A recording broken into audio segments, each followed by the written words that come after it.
నిరక్షరాస్యులను అక్షరాస్యులుగా తీర్చిదిద్దేందుకు మండల కేంద్రమైన సిద్ధోటంలోని ఎంపీడీఓ సభాభవనంలో బుధవారం మండల లెవెల్ ట్రైనింగ్ ప్రోగ్రాం అక్షర ఆంధ్ర యుల్లాస్ కార్యక్రమం నిర్వహించారు. ఈ కార్యక్రమానికి ముఖ్య అతిథిగా అడల్ట్ ఎడ్యుకేషనల్ అసిస్టెంట్ ప్రాజెక్ట్ అధికారి రమాదేవి హాజరయ్యారు. ఈ సందర్భంగా ఏపీఎం సుజాత బుధవారం మాట్లాడుతూ నిరక్షరాస్యులను అక్షరాస్యులుగా తీర్చిదిద్దినందుకు ప్రతి ఒక్కరూ స్వచ్ఛంద వాలంటీర్లుగా పనిచేసి మీ గ్రామాల్లో ఉన్న నిరక్షరాస్యులను గుర్తించి వారికి అక్షరాస్యులుగా తీర్చిదిద్దారని తెలిపారు. మొత్తము రాష్ట్రంలోనే కడప జిల్లాలో కుప్పాలపల్లి పంచాయతీని ఏకపరిగా ఒక సక్సెస్ గా అక్షరరశ్మి వాళ్ళకి అందరికీ అంటే ఆ గ్రామంలో ఉండే నిరక్షరాస్యులందరికీ అక్షరాస్యత కల్పించడంలో సక్సెస్ అయినారన్నమాట ఆయన. కాబట్టి అలాంటి అవకాశం అంటే ఒక కలెక్టర్ గారే సక్సెస్ అయినప్పుడు ఆ ప్రాంతంలో మనం ఉన్నాము, వాలంటీర్స్ ఉన్నారు, ఫీల్డ్ అందరూ ఉన్నారు కాబట్టి మనం చేయలేము. ఆ ప్రోగ్రామ్ సక్సెస్ చేస్తాం.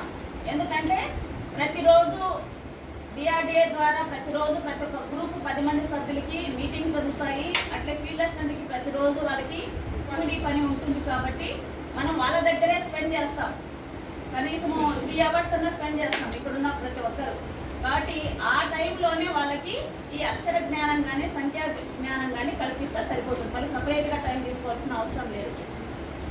అంతే కదా. నిరక్షరాస్యులకి ఒక అంటే డిఫరెన్స్ ఉంది. ఏముంది చెప్పండి? ఏముంది? అక్కడే రూమ్లోనే కూర్చోవాలి, వాళ్ళు సక్రమంగా కూర్చోవాలి, అల్లరి చేయకూడదు, టీచరు భయం పెట్టాలి, ఇవన్నీ బెత్తం ఉండాలి, చేతులు ఇవన్నీ ఉంటాయి. కానీ ఇక్కడ అవన్నీ ఉండవు. ఎందుకంటే వీళ్ళు మనకన్నా వయసు ఎక్కువ ఉన్న వాళ్ళు ఉంటారు, తక్కువ ఉన్న వాళ్ళు ఉంటారు.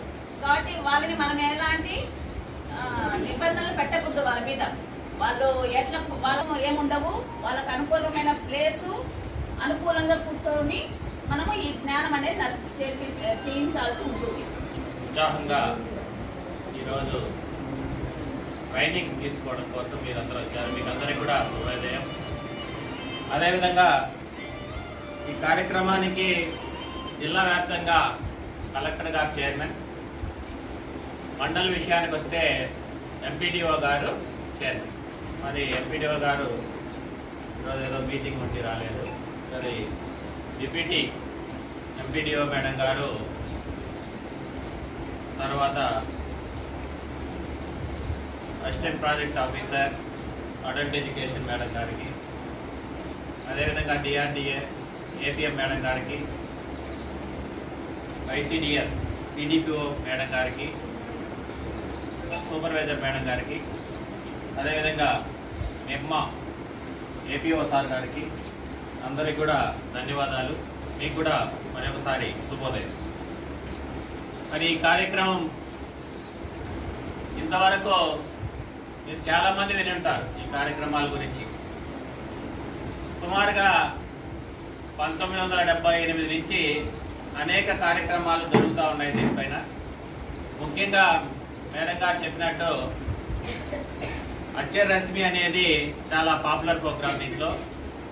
దాని తర్వాత సాక్షరతా భారత్ 2018 వరకు జరిగింది. దాని తర్వాత పట్నా లిఖనా ఒక ప్రోగ్రాం జరిగింది. అదేవిధంగా ఇప్పుడు న్యూ